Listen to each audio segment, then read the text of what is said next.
विधानसभा निवडणुकीसाठी भाजपचा mega plan ठरला। महाराष्ट्र भाजप प्रभारी आणि सहप्रभारी राज्यभरात दौरा करणार, तर प्रत्येक विधानसभेत पूर्णवेळ विस्तारक म्हणून नेमणुका केल्या जाणार।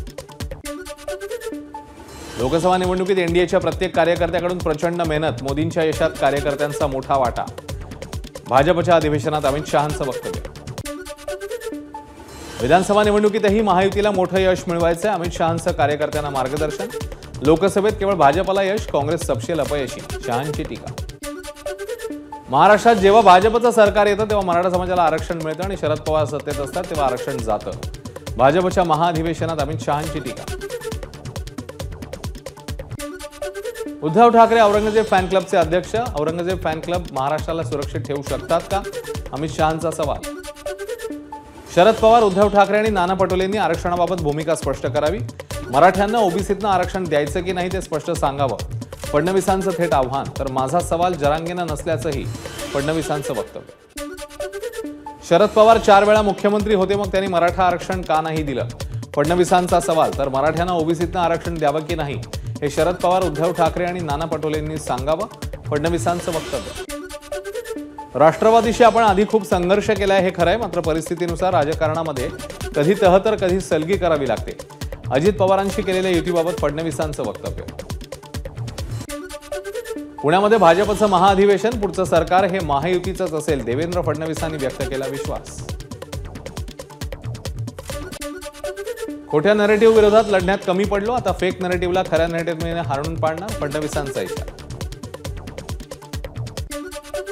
शिवरायांना मानणारा प्रत्येक व्यक्ती हिंदू आहे असं आम्ही मानतो, मात्र हल्ली हिंदूंना दहशतवादी म्हटलं जातं। विशाळगडावर शिवप्रेमींना दहशतवादी म्हणण्यात आलं, देवेंद्र फडणवीसांचं वक्तव्य। शेतकऱ्यांना वीज मोफत म्हणजे मोफतच, नंतर कुणालाही बिल पाठवणार नाही। विरोधकांच्या खोट्या आरोपांना बळी पडू नका, देवेंद्र फडणवीसांचं आवाहन।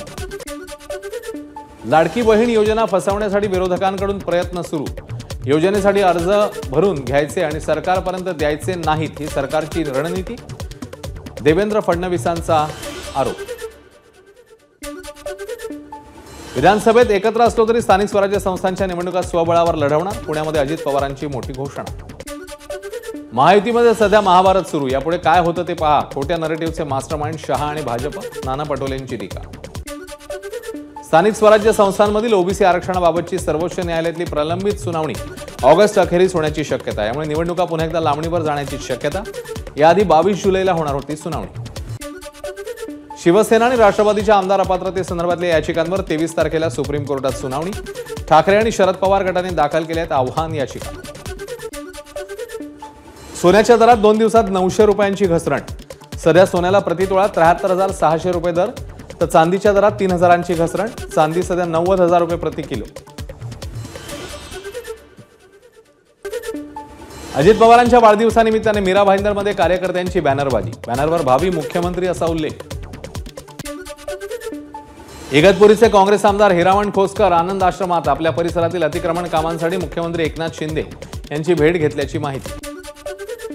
बाळासाहेबांना अभिवादन केल्यावर मुख्यमंत्री शिंदे आनंद आश्रमात, गुरुपौर्णिमेनिमित्ताने आनंद दिघेंच्या प्रतिमेला केलं अभिवादन। यावेळी शिवसेना नेत्यांसह कार्यकर्त्यांचीही मोठी उपस्थिती। गुरुपौर्णिमेनिमित्ताने शिवाजी पार्क इथल्या स्मृतीस्थळी जात मुख्यमंत्री शिंदेंकडून बाळासाहेबांना अभिवादन। मुख्यमंत्र्यांसह भरत गोगावले, सदा सरवणकर आणि इतर नेतेही उपस्थित। गुरुपौर्णिमेनिमित्ताने आमदार प्रताप सरनाईक यांच्याकडून दिवंगत नेते आनंद दिघे आणि बाळासाहेब ठाकरेंना अभिवादन। चंद्रहार पाटलांनी घेतली संजय राऊत यांची भेट, गुरुपौर्णिमेनिमित्ताने भेटायला आलो असल्याची चंद्रहार पाटलांची प्रतिक्रिया।